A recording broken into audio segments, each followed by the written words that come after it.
Hey, it's RebelQueen, and as you guys know, Miss Marvel finished off yesterday, and I just actually finished watching it. So here is the long overdue Moon Knight review with the Miss Marvel review. And again, guys, I'm sorry the Moon Knight review is like so overdue, but kind of like I told you before when I had to do a video for something else, things at work just got like so hectic that when Moon Knight actually finished its run, that I was able to watch the episode, but being able to sit down and do the review for it was kind of like just like trying to get it done was like next to impossible. Like, luckily things have kind of calmed down now, so. And for those of you who saw Albion's stream last night, well, obviously, as you know, he's doing better. But as you kind of like saw his stream last night, you're aware yesterday was my birthday. So if any of you watched the stream and were like, "Happy birthday, Rebel Queen!" Thank you. But anyway, here are the reviews. As you can, okay. First off, with Moon Knight, that is like one of the Marvel characters I had absolutely no idea about. So going into that series, I had to do some like deep diving on the character to make sure I had an understanding about him. Now, I'm sure we all, going into the MCU stuff, we've seen all the little memes and stuff between Marvel and DC where basically they have Batman and Iron Man and Superman and Captain America. Well, move over Iron Man. Moon Knight is the real Batman of the MCU universe. Basically, when I was doing my little deep dive of Moon Knight, just to give you a little heads up, from what I was rooting through, like in a lot of the early iterations of his history, before they added in like all the Egyptian god powers and stuff, basically he is MCU's version of Batman. All the gadgets, all the detective work, etc., etc. And basically, as we kind of got a taste in the Moon Knight series, he has like 4 different personas doing like all this different work to get like all the info he needs for all the different stuff he does to take down villains and stuff. Which the 4 different personas comes into play later on when they really get into the Egyptian god stuff. But it's like in the series we only see 2 of, well, in the last episode we see hints of the 3rd persona, but it's pretty much we mainly see only 2 of them, but we only get like that hint at a 3rd one in the final episode.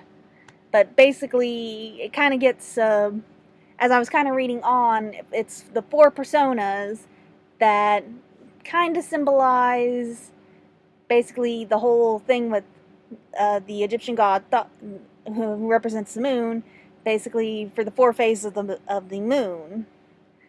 So it's kind of weird in a way. It's like, and also kind of like, he's literally like the first character to openly have, and it kind of gets later revealed that, oh, he's not just acting these characters out to find out all these info. Like, no, he literally has to show, sorry, I might get this word, stumble over this word, I don't know why. Dissociative identity disorder. There we go. So it's like, he literally has all these 4 different personas living in his head. and even in the series, they really do kind of portray, even just going between the 2 personas, they really do go back and forth between these two different personas really, really well. Like, we see the two different sides of the character, and it's like, holy crap, we're seeing him going back and forth between Mark and Elliot, and we're going like, holy hell. Because it's like, they really are two different characters, and it's like, holy crap. He is acting out these two guys very well, because it's like, the one character, the one who's really the big fighter out of the two, he's special ops, he's basically, oh, you want somebody dead? I can take care of it. And while the other one, he's a lovable, bookish nerd, basically. Like, he wouldn't be able to hurt a fly.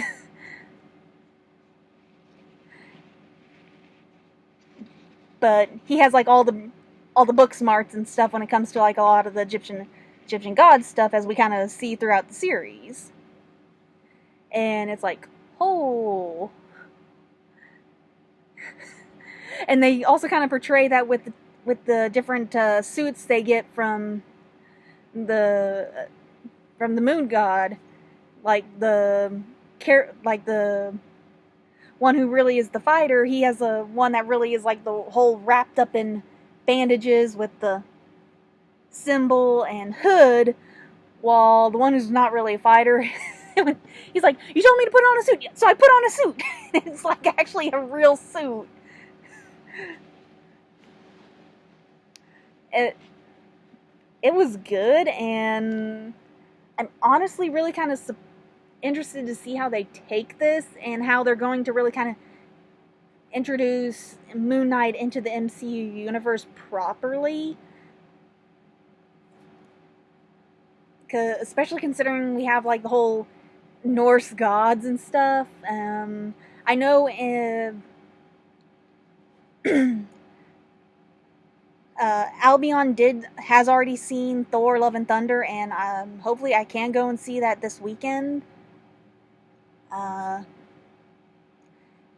Apparently, the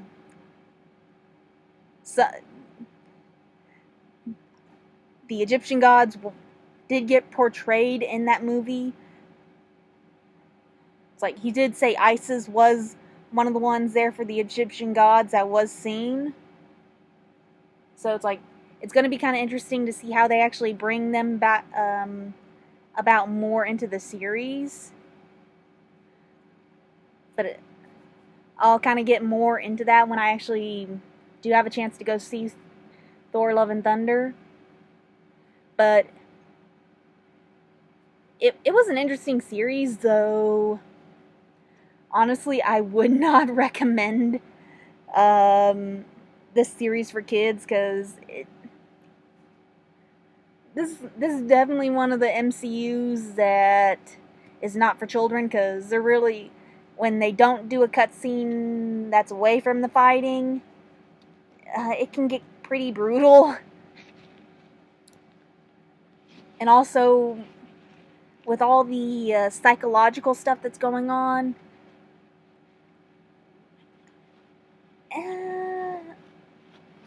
they're going to be going like, what the heck?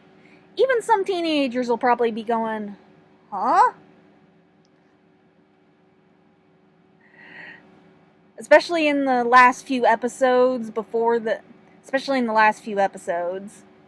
I know I just repeated that, but it really does kind of get a little crazy there with the psychological stuff. So you really do kind of need to be paying attention.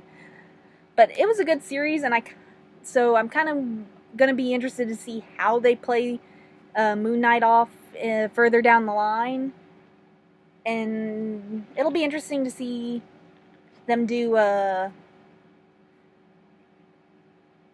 him more in this universe, whether we get a sequel season, or if he ends up in more of the MC universe, whether he gets put into more series, like making a cameo appearance or what, I don't know. I'm not going to give this a rating because it's been so long, but it just wouldn't feel right. Now, on to Miss Marvel. Now, unlike Moon Knight, Miss Marvel, I had more information about, because, I mean, she's connected to Captain Marvel, but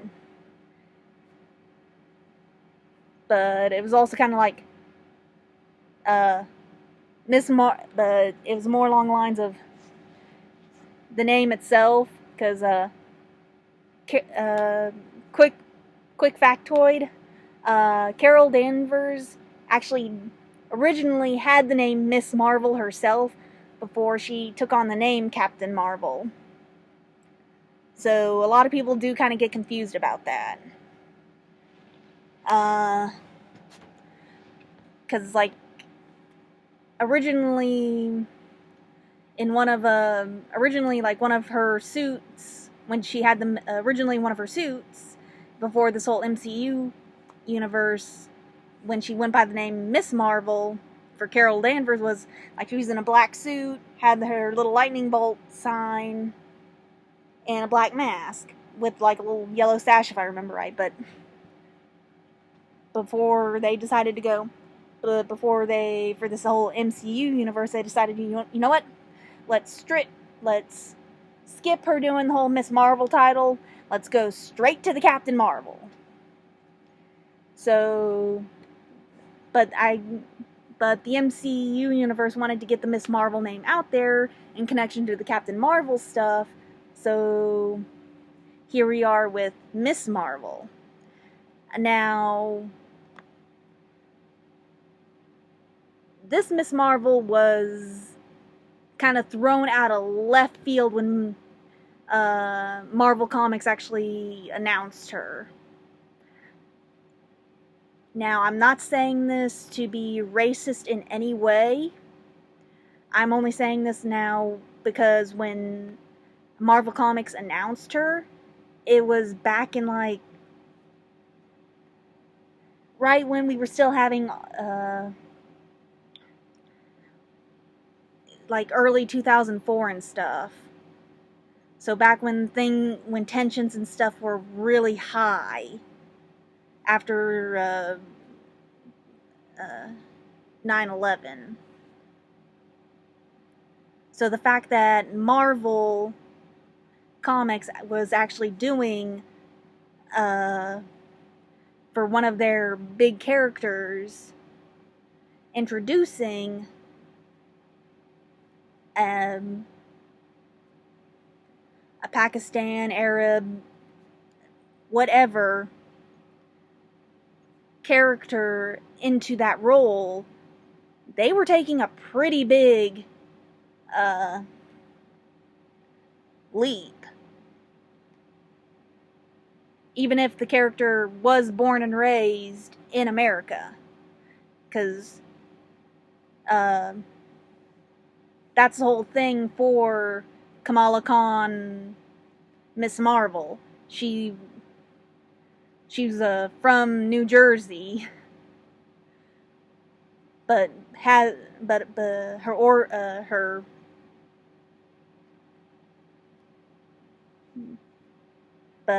she has ancestry dating back into that whole subculture. But like I said, when they dropped this bombshell, tensions were still pretty high because of what happened from 9/11. But despite that, she's become a big favorite.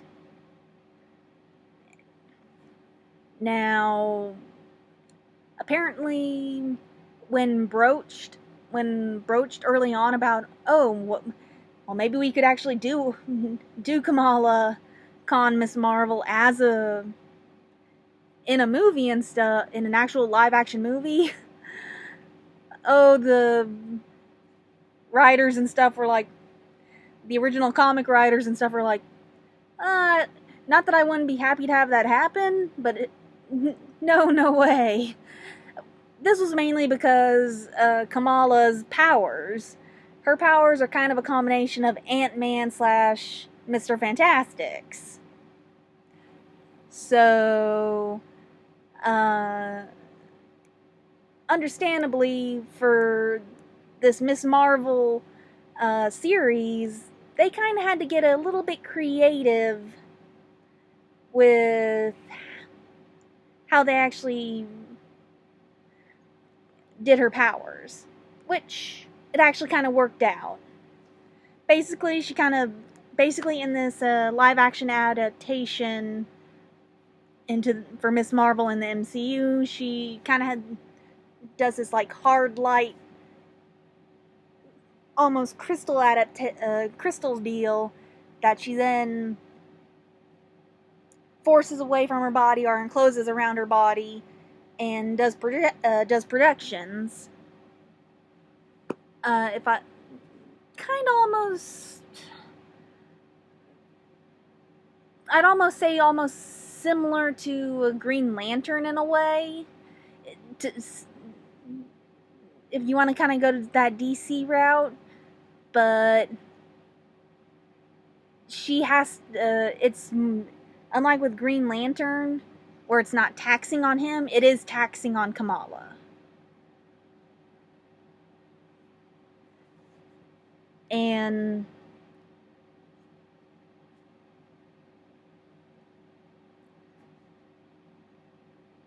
obviously they still kept the fact that Kamala is like a huge superhero nerd, and the fact that, of course, Captain Marvel is her absolute favorite.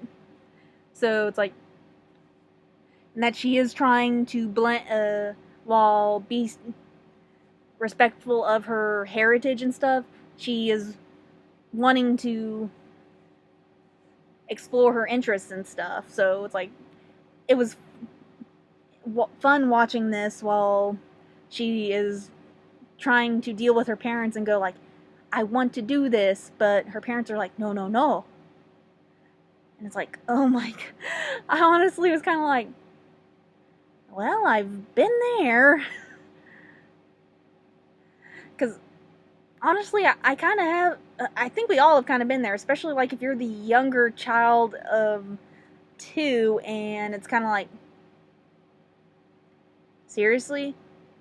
You let my elder sibling do this, but you won't let me do it. What the heck? I mean, in my case, it's because it's a boy versus girl thing. Because I have an older brother and I'm the young little sister, so it's kind of like, it's like I kind of get he's a boy, but what the hell?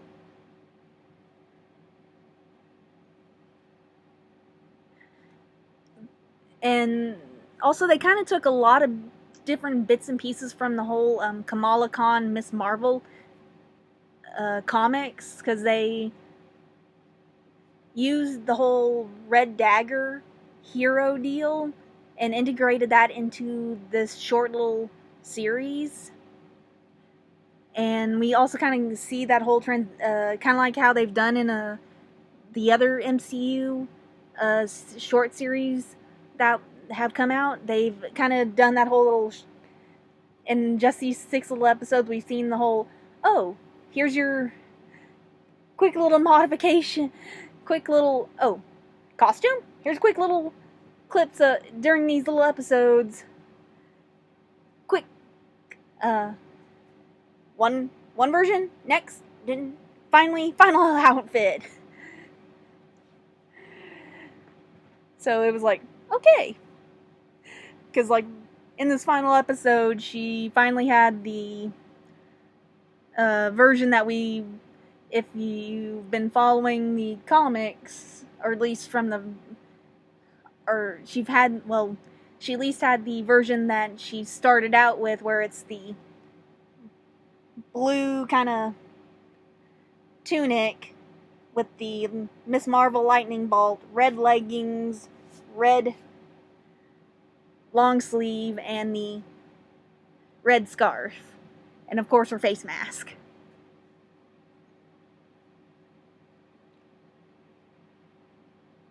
And again, it was a good series, and it did kind of hint at a few things that are probably going to play out in the MCU universe, but I don't want to really mess around with that too much, because it's like, that'll ruin the fun of having you watch it yourselves. I will tell you that that it did hint at the upcoming Captain Marvel sequel movie, The Marvels, and that Kamala will play a part in it. So we will get a little bit of fun of having Kamala have her little fangirl moments, like, oh, Captain Marvel! It's like, that was kind of one thing I was like, oh, she's not gonna, when it kind of got to the end there and we didn't see anything happen, kind of like as we've kind of seen with some of these other series where they've had that happen, I was like, aww. But then the little ending sequence happened that did that. I'm like, oh, okay. But I was still kind of like, I was kind of looking forward to that. I was hoping it would happen, because even in the comics and in a lot of the cartoons and stuff, Captain Marvel is still her Kamala's kind of mentor, takes on a kind of a mentor role towards her. At least until one point in the comics where, because of certain events that happen,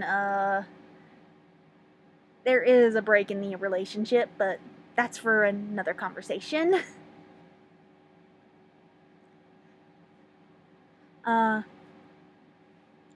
It was a fun series. I do recommend it, because, I mean, a lot of kids will like it and be able to really kind of connect to it, because, I mean, like I said, I was watching it, I'm like, yeah, I mean, granted, I am older than a teenager, but it's like, I was watching it and I'm like, yeah, I can remember that. Or, it's like, yeah, I can understand that one. But it was still just so fun. I would definitely say, at least, without being too biased, I would say at least maybe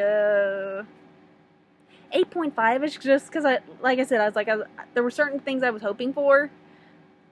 Now I'm just kind of going, okay, She-Hulk. Can't wait for August for She-Hulk. And you're probably going like, why the heck is so excited for that one? Well, okay. Now don't get me wrong, we have a lot of good female heroes in the Marvel-verse. But think about it. Even after Jennifer got her powers because of that unfortunate accident, she was still taking names as an attorney. And think about it. When you're a girl and there's just really not like a lot of tough, beautiful female heroes and stuff that are also, oh, she has an insane, like, she has that kind of degree behind her and people will listen, and not just because she can punch them through a wall.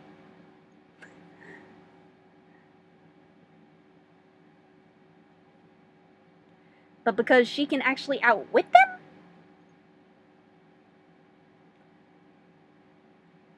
It's mainly because, like, she's like one of the few female superheroes that we can kind of also that girls can look up to, and it's like, oh, she's not only a badass, she is a smart badass. I mean, yes, we have Black Widow, but Black Widow couldn't really do too much without giving away a lot of her tactics because she was a spy. She-Hulk, like I said, lawyer. And lawyers have to go through a whole lot of schooling in order to be able to do their stuff. They have to be really smart. And memorize a whole lot of laws. Speaking of laws, I bet if we had our own She-Hulk currently right now, a certain bill would not have gotten overturned. They'd be too scared. And that's all I'm saying on that matter.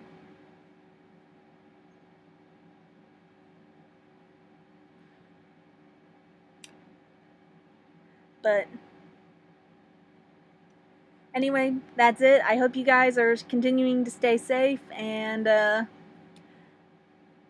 hopefully, like I said, I will get Thor Love and Thunder watched this weekend, and then I'll be able to get you guys that review. So, see ya. Bye.